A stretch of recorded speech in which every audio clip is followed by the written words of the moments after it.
So hi there again everyone, this is again Alan and welcome back to my watercolor channel. Today in this video we are going to be having again another watercolor review, and I think this line is kind of familiar, yet I also think it's kind of new. Want to know what it is? Let's find out. These paints were kindly sent to me by Lightwish through our friends from Paul Rubens. Lightwish is a company that aims, according to their website, to provide artists with high-quality materials at an affordable price. Browsing through their website, I saw some familiar products from Paul Rubens, which we all know is a great brand from China. Currently at Amazon, this 24 tube set, 9 ml each, costs $39.99 US, and that makes each tube costs only $1.67 US. The product description says it's non-toxic and uses gum arabic as its binder. I am going to be putting all the useful links, including the website of Lightwish and their social media, at the description box. And also, I have a good news. We have 15% off at Amazon for a limited time. I'll be putting the code at the description box also. To my friends here in the Philippines, I don't think this set is available here in the Philippines yet, but if you are okay with a half pan set, I think I can make 2 or 3 of this and make them available at my Shopee account. Again, all the links will be at the description box. And also, this set came with the Superior Shimmering set, and to be honest, I have not used in a painting shimmering paints, but since I already have this, I would have to try. A few years ago, I reviewed 19 colors of the Maris Masters, which I bought locally open stock since no sets were available that time. So now let's check out our box. So we have here, I think, a painting of a cloud. It says here 24 colors. It says here Masters, finest quality artists watercolors. And on this side, we have here the logo of Maris. It says here Shanghai Mari Painting Materials. That's a company name. We also have here their telephone number and address. And on this side, we have here some Chinese characters, but I think it says here that it's not suited for ages 0 to 3. And it says here, made in Shanghai, China. Yeah, made in China, finest quality artists watercolors. Here we have the product code 24 colors, 9 ml. And here at the back, we have here the swatches of the 24 colors that we have in the set. And since according to the translation, they have 43 colors, here are the other 19 colors that will complete the 43 colors. That's the entire line of the Masters. They have 43 colors. So here they contain the color name and the light fastness rating. So now let's open our box and reveal our tubes. So as you can see, it's still sealed.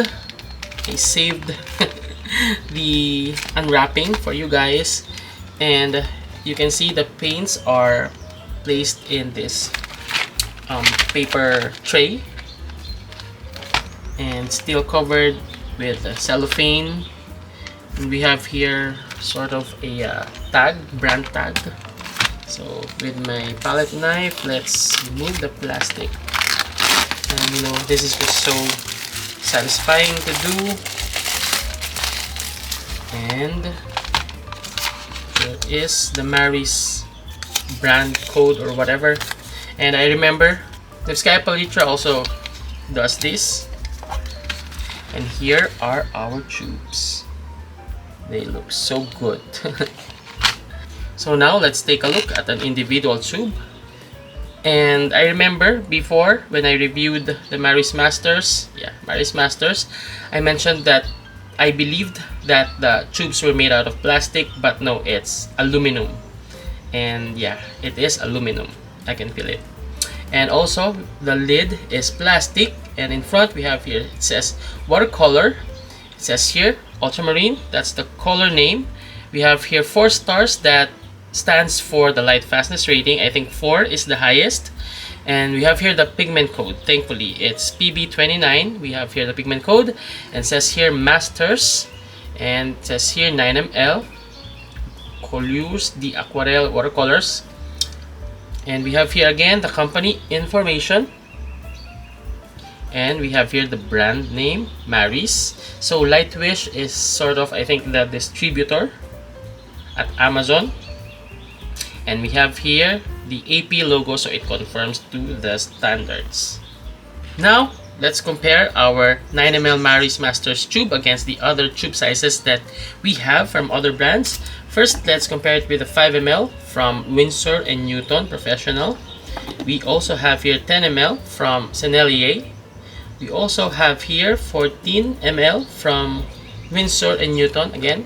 Then we also have 15ml from Mijello Mission Gold. And finally, we have here 18ml from Old Holland. Now for our swatches and sample painting, I am using, as always, Arches 185 cold pressed cotton paper. And for my brushes, I have here the Skya Palitra Kolinsky Sable for my flat brush and my Fumui size 4 travel brush for my round brush.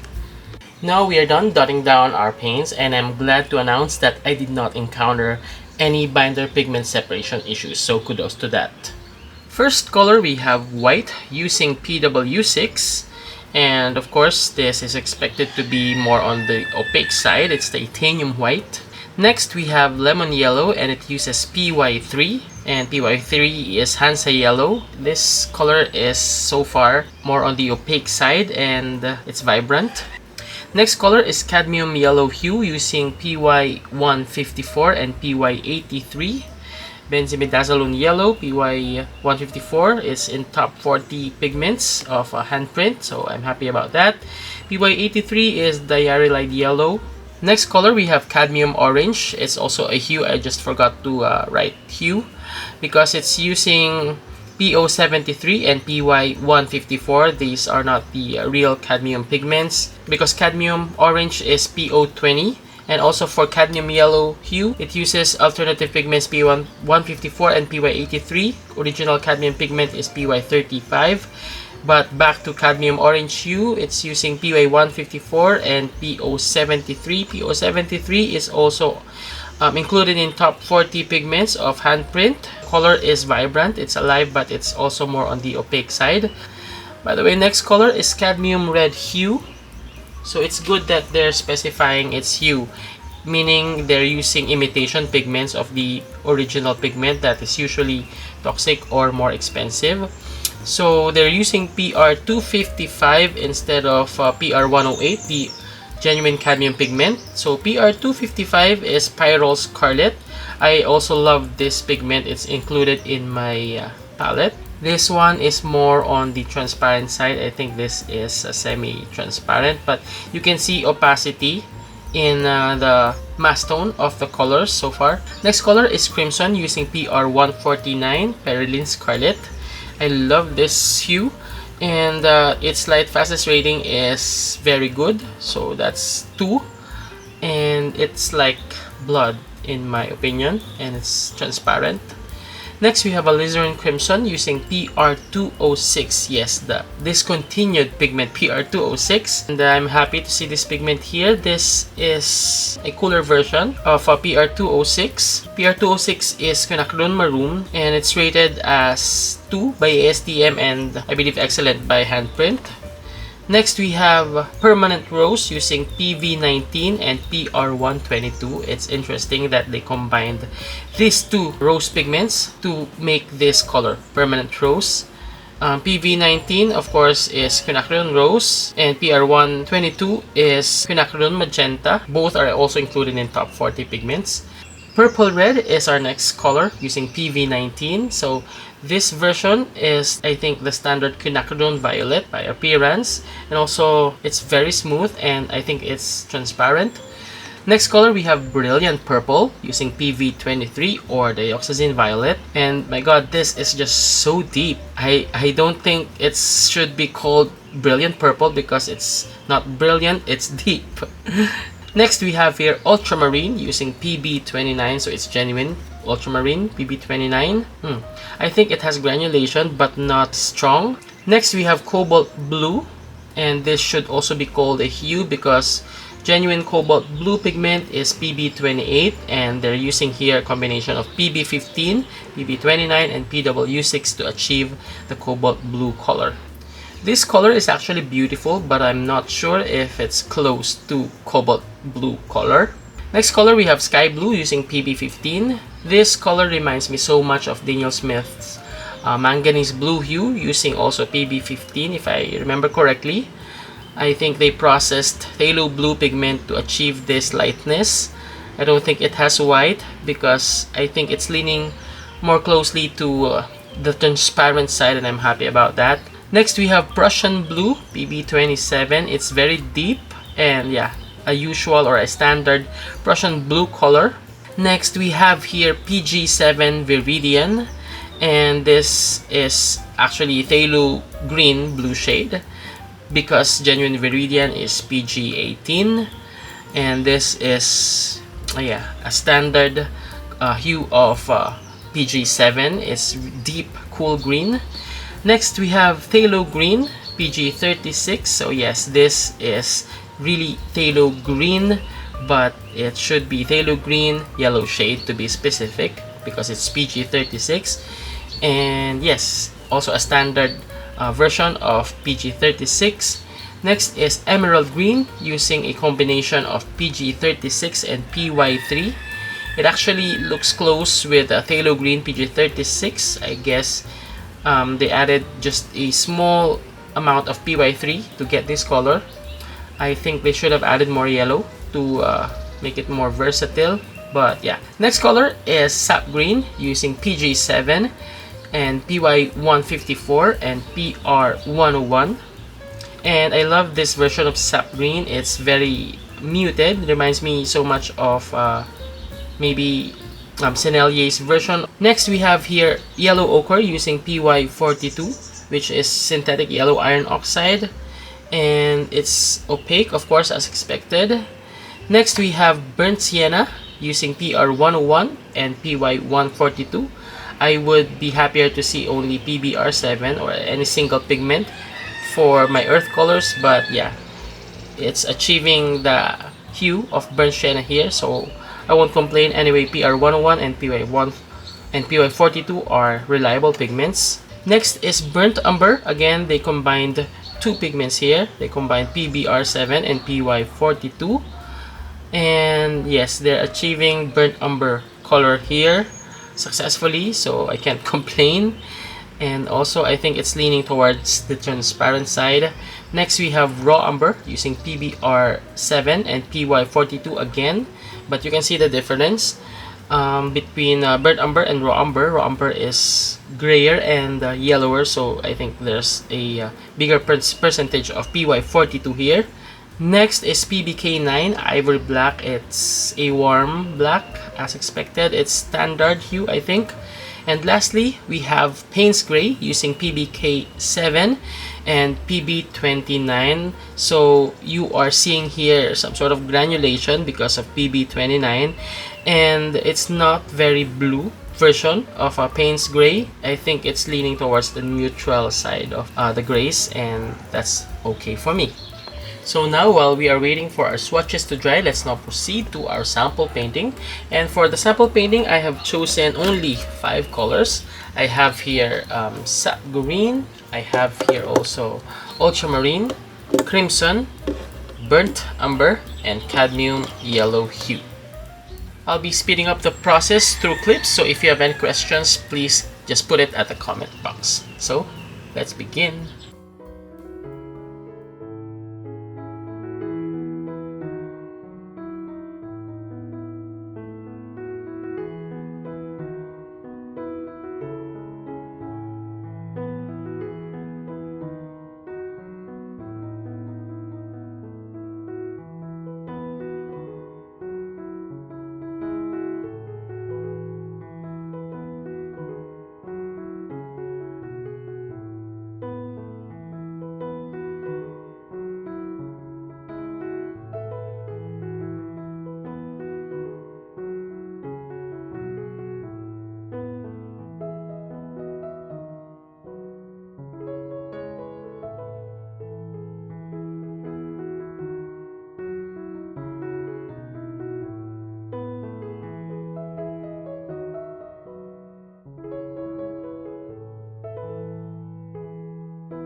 Now both our sample painting and swatches are finally dry. We can now have a closer look.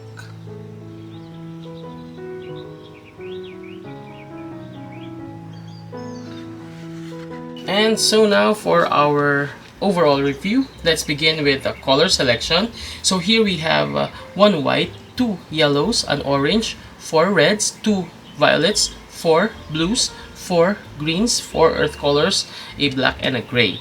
Actually, generally, this color selection could actually work because it has split primaries, but if I were to be more meticulous about it, I think I can remove one of these, or actually 2 of these greens, because they look similar and I am okay with these 2 greens. So if I am to replace this, I'd be happier to have an Indian red, because I've seen their Indian red, it's beautiful. And replace this one with another yellow, say if they have a quinacridone gold in their line, or any golden yellow, I'd be happier.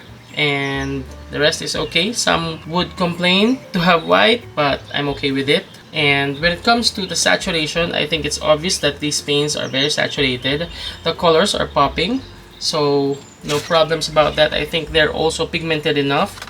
They're nicely pigmented, especially for the price, for the cheap price. Now when it comes to flow, I think it's average. It doesn't actually flow that fast. I think it's in the middle, which is okay for me because I like helping my paints move. Now when it comes to mixability, I have no issues. I think they mix very well, and also it spreads so nicely.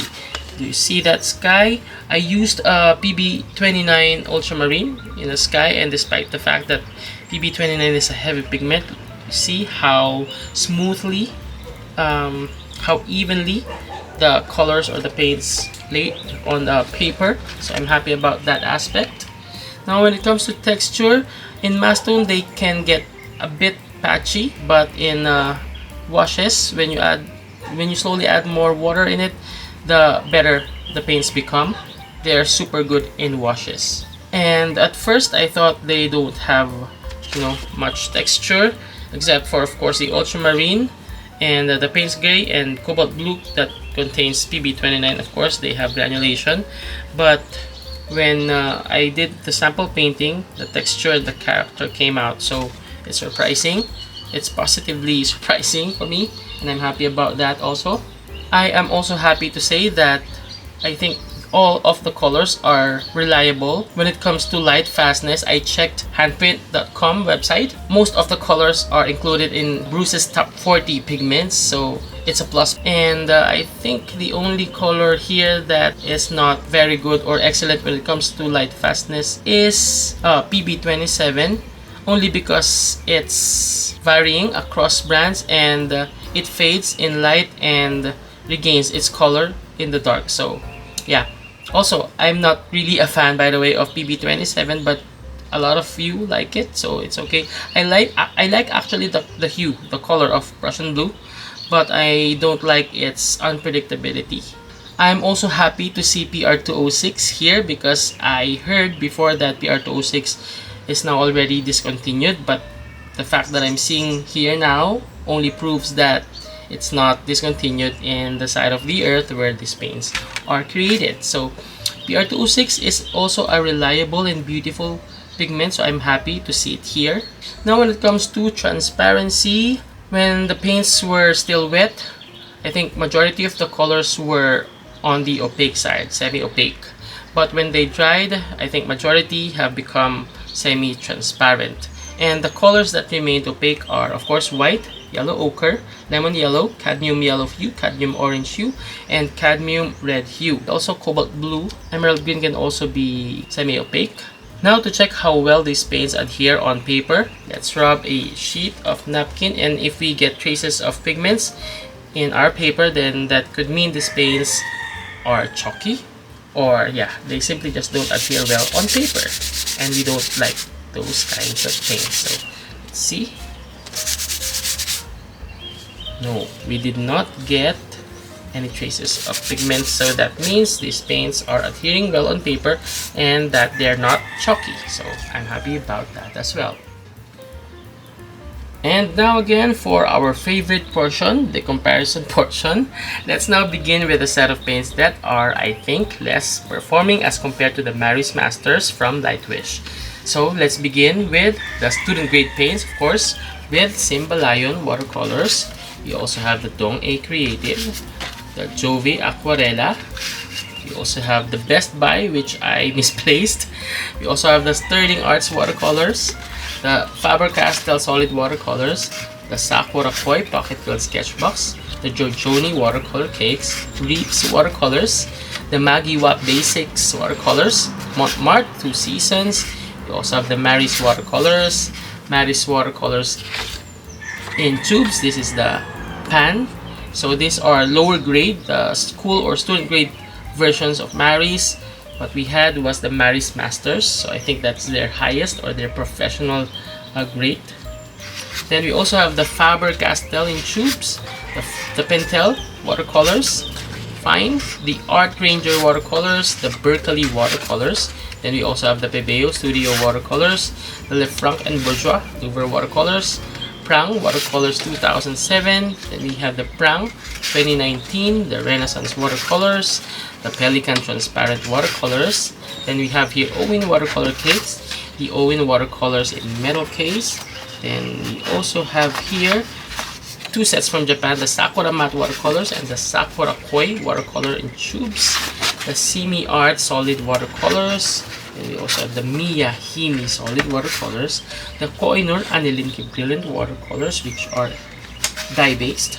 Then we also have the Pretty Excellent watercolors, the Superior foldable palette, the Superior fan palette. And we also have here the Simi Arts Arch watercolors, the Superior watercolors, the Simi Art semi-dry watercolors, the Kuretake Gansai Tambi from Japan.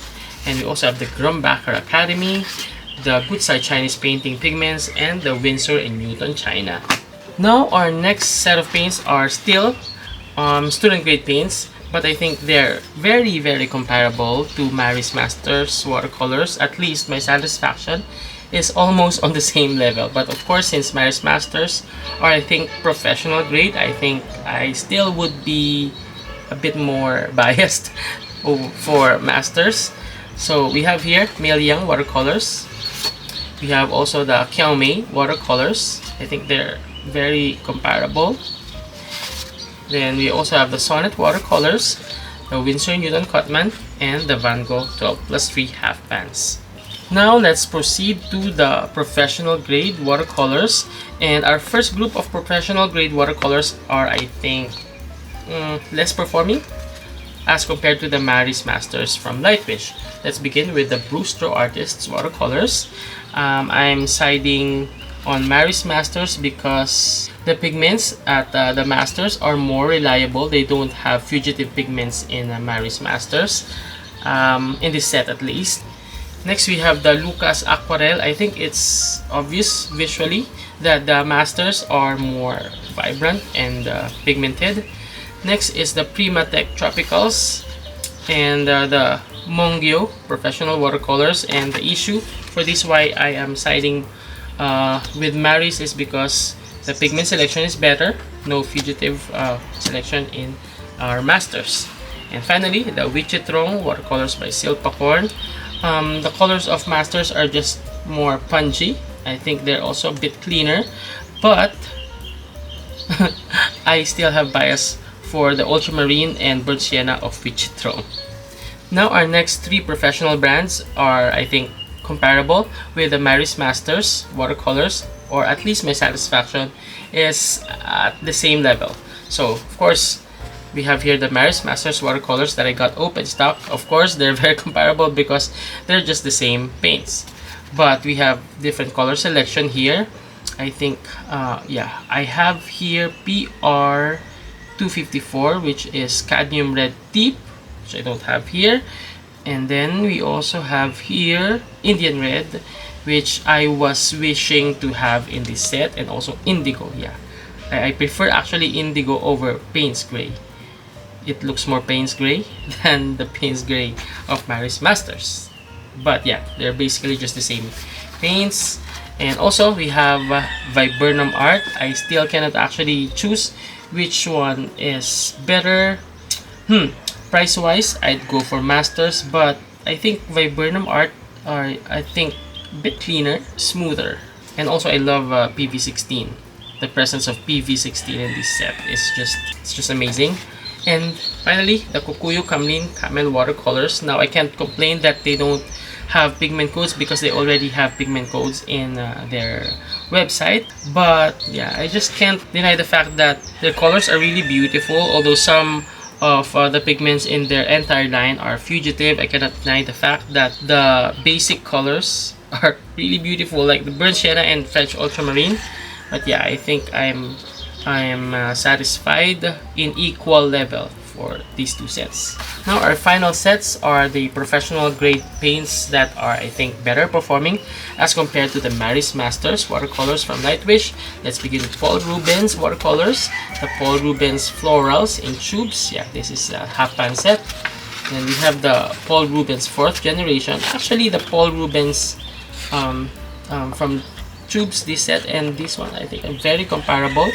It stepped a bit higher when they made the 4th generation because they included the genuine pigments like PB28, PB28 in turquoise.